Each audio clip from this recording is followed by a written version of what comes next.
بسم اللہ الرحمن الرحیم۔ ہمارا آج کا موضوع ہے قصر عروہ بن زبیر، تاریخی حقائق۔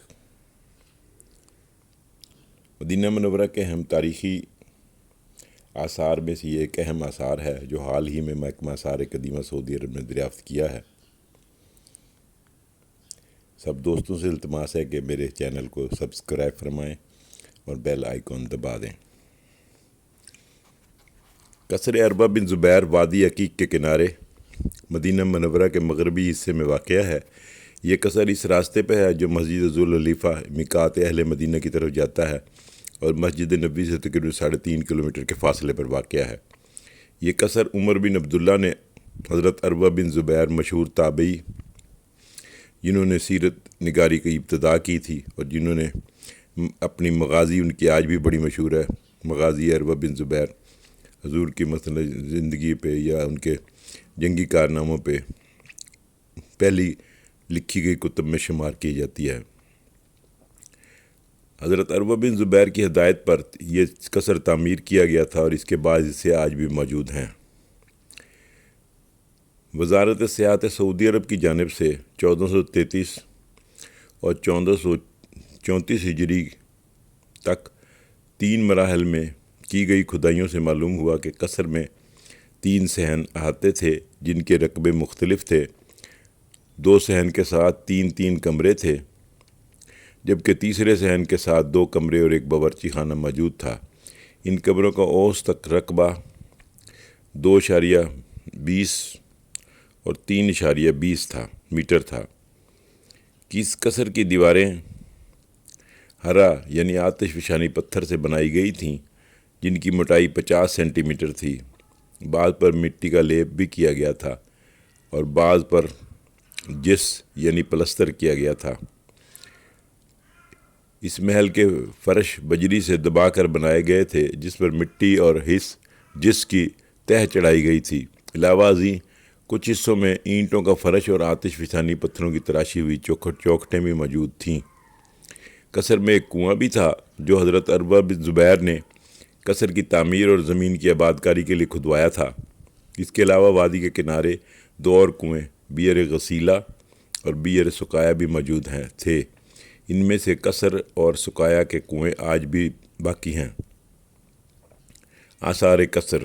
وادی عقیق میں آثار قدیمہ کی کھدائی کے دوران ایک قصر دریافت ہوا جو 1 صدی ہجری سے تعلق رکھتا ہے۔ ساتھ ہی مختلف نوادرات بھی ملے جن میں فخاریات، شیشے کے برتن، پتھر کے اوزار، صابونی پتھر کی بنی ہوئی اشیاء شامل ہیں۔ ڈاکٹر خالد بن محمد اسکوبی کی سربراہی میں ٹیم نے قصر کے آثار دریافت کیے جن کا رقبہ تقریباً 30x40 میٹر ہے اور یہ اموی دور سے تعلق رکھتا ہے۔ قصر کی بنیادیں 8 کمرے، آتش فشانی پتھروں سے بنی دیواروں اور مٹی اور جس کی لپائی بھی دریافت ہوئی ہے۔ نوادرات میں مختلف قسم کے مٹی کے برتن، جرار، قدور، اباریک، صحون، دھات کی چمک والا اسلامی دور کا خزف، شیشے کی بنی ہوئی بوتلیں و پیالے، پتھر کے اوزار مثلا چکی، پیسنے کے آلات اور برتنوں کے اجزاء بھی ملے ہیں۔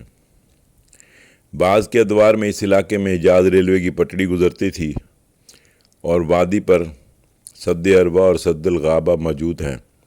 وادی العقیق کی لمبائی تقریباً 80 کلومیٹر ہے اور یہ بارش اور سیلابی پانی کی قدرتی گزرگاہ کے طور پر کام کرتی ہے جس میں 40 سے زیادہ چھوٹی وادیاں یا نالے آ کر گرتے ہیں۔ آج کل وزارت سیاحت سعودی عرب نے مدینہ منورہ کے زائرین کے لیے اب مشہور تابعی حضرت عروہ بن زبیر رضی اللہ تعالیٰ عنہ کے محل کی سیر کرنے کی اجازت دے دی ہے۔ کئی سال سے اس کی طرف آہنی جال لگا ہوا تھا اور دیواروں میں ٹوٹ پھوٹ اور عمارت کی جگہ شگاف پڑ جانے کی وجہ سے احتیاطی تدابیر کے طور پر محل کے اطراف میں جال لگا دیا گیا تھا۔ محکمہ سیاحت اور آثار قدیمہ نے اس کی اصلاح اور ترمیم کا اہتمام کر کے زائرین اور سیاحوں کے لیے اسے دوبارہ کھول دیا ہے۔ محل دیکھنے کے لیے آنے والے یہاں کھڑے ہو کر تصاویر بھی بنوا سکتے ہیں۔ اس کی حیثیت وادی العقیق کے مشرقی کنارے کھلے عجائب گھر کی ہو گئی ہے۔ الریاض کی رپورٹ میں بتایا گیا ہے کہ مٹی اور پتھر کی دیواروں کی مرمت کی گئی ہے، ستونوں لکڑی کی چھتوں کی مرمت کی گئی ہے اور شگاف بھی بھر دیے گئے ہیں۔ بجلی کا کام بھی روشنی کے لیے اس میں اہتمام کر دیا گیا ہے۔ عروہ بن زبیر کے محل ذی الخلیفہ مسجد جانے والے روڈ پر واقع ہے۔ ذی الخلیفہ جدہ مکہ قدیم روڈ پر اہل مدینہ کی میقات ہے۔ یہ مسجد سے تقریباً 3.5 کلومیٹر پر جیسے کہ پہلے بتایا گیا واقع ہے۔ جیسے کہ پہلے بیان کیا گیا، حضرت عروہ بن زبیر کا یہ قلعہ سعودی عرب کے مشہور شہر مدینہ طیبہ کے قریب وادی العقیق میں پوشیدہ مسجد نبوی سے صرف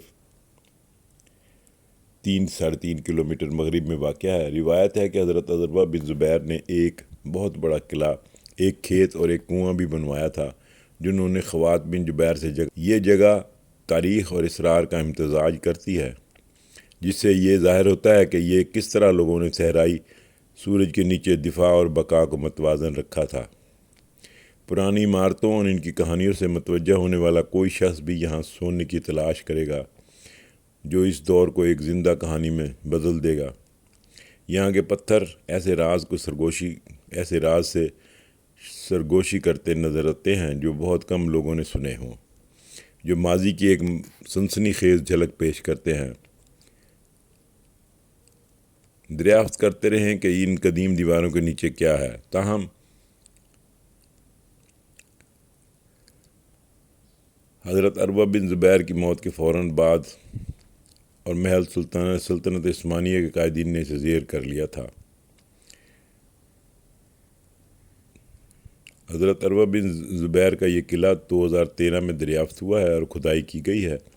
تب سے مقدس وادی میں محل عروہ بن زبیر کی زیارت کے لیے سینکڑوں لوگ مسلمان زیارت کے لیے آتے ہیں اور یہ سب کچھ اور اس کے بارے میں جاننے کی کوشش کرتے ہیں۔ یہ ایک پہاڑ کی چوٹی پر تعمیر کیا گیا تھا۔ عروہ بن زبیر کا قلعہ مقدس کو نظر انداز کرتا ہے۔ العقیق کی وادی کے قلعے کی دیواریں اور بنیاد عروہ بن زبیر قریبی پہاڑوں سے پتھروں کی کٹائی کا استعمال کرتے ہوئے بنائے گئے تھے، تاہم محل کے دروازے جنوبی جانب میں نصب ہیں اور تقریباً 3 صحنوں کی زمین پر محیط ہیں۔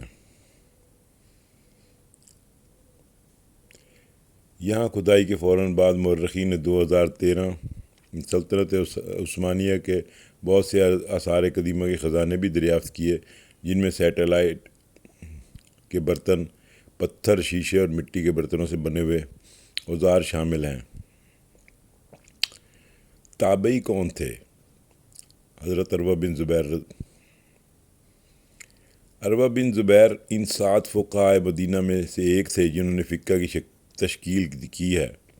مدینہ تابعین کے وقت حضرت عروہ بن زبیر رضی اللہ تعالیٰ عنہ حضرت اسماء بنت ابو بکر رضی اللہ تعالیٰ عنہ کے بیٹے تھے۔ زبیر بن عوام اور ان کے بھائی عبداللہ بن زبیر کے بھائی،